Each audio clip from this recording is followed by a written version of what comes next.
what the article is called. This says they start to have body odor around the time of puberty, when their hormones change, which is exactly what we've been talking about. This happens for females between 8 to 13 years old, and males 9 to 14 years old. But it can be normal for this to start sooner or later. Like, this is not set timelines. But they say bathing every day, especially after sweating or hot weather, helps. We really reinforce the bathing every day. My daughter is currently in sports, and she hates it. She's like, seriously, I'm like, yes, every day.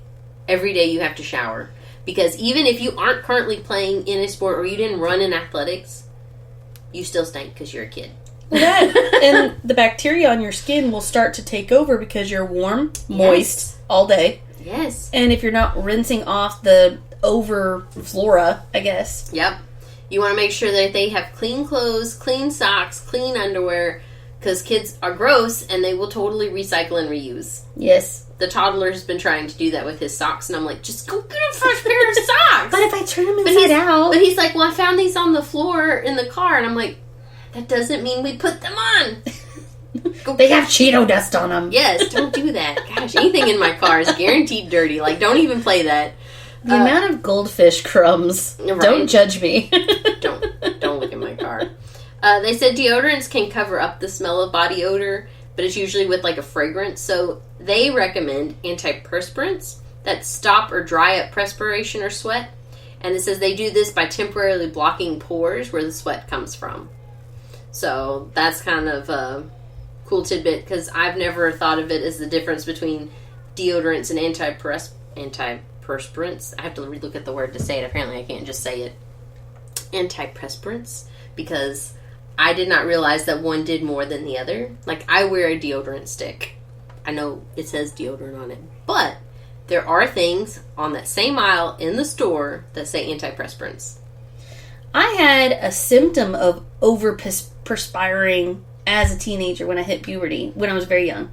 And my doctor said that's too much. So it's like I was just sitting there and I would sweat. Yeah, you can't help it. And so he gave me this medicine that was like literally antiperspirant liquid, and I had to pour it on my armpits.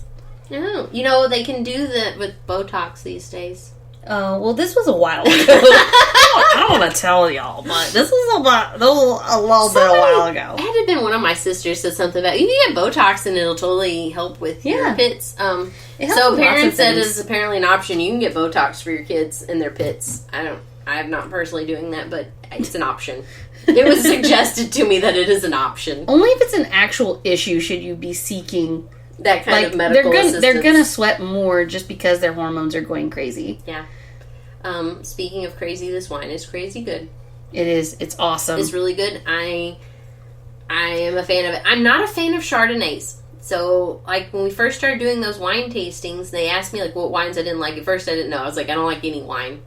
Wrong. I didn't know how to drink wine. And you didn't know what you were doing with, like, pairing things and... Right. And once you figure that out, it opens a whole new door of possibilities, right? But when we started doing this, I was like, man, I'm just not a fan of Chardonnays. Like, they're the basic bitches. Get into it. They're the basic bitches of wine. Like, if you go somewhere, most people, you don't know what to order. They order a Chardonnay because why? Because most Chardonnays taste like a dry, buttery wine.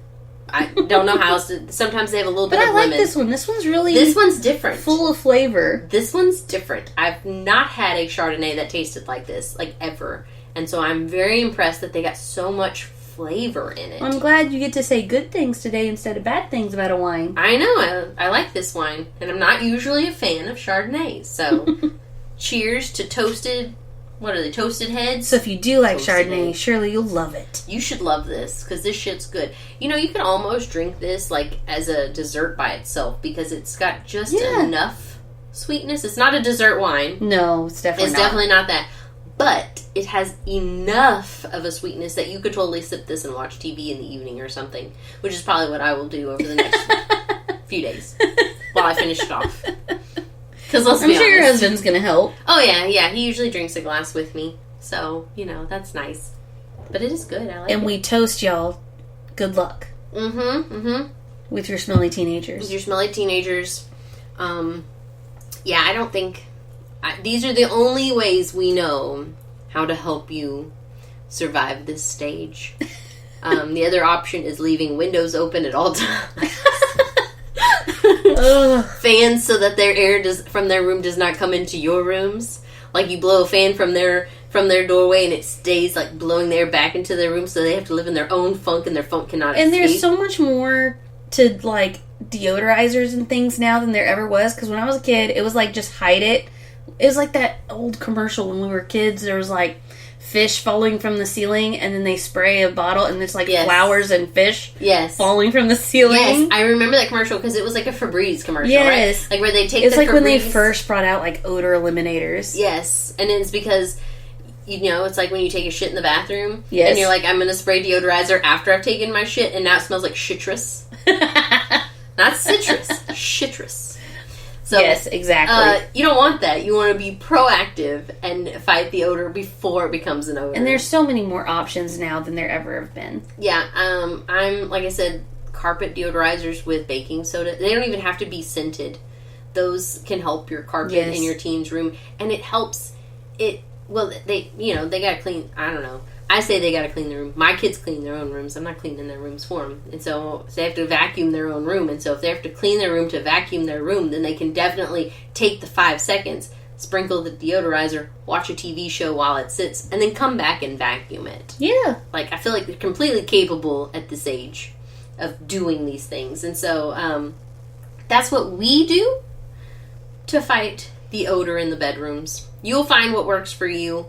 I know they make all kinds of discs and Scentsies and, you know, whatever. Wax Scentsies around small children is not a good idea, FYI, because they will play in it. And definitely check under the beds, even if they do it themselves. Always they check like under to the bed. hide food under the beds. Yes, that's still a thing. I'm like, why? We saw you take it in your room. Go put it in the trash when you're done. Like, why are we it's doing not a this? secret. Why are we doing this? It's not a secret. Anyway, we are going to digress. And that's going to wrap up today's episode. We hope you enjoyed this wine and motherhood adventure. Thank you for tuning in and turning up with us. Be sure to follow us on Facebook, Twitter, YouTube, and Instagram at Mom's Guide to Wine. And that is the number 2. Leave us a love note, episode suggestion, or just say hi. Sup? This is Eliza. And this is Rosie. And we'll be spilling with you soon.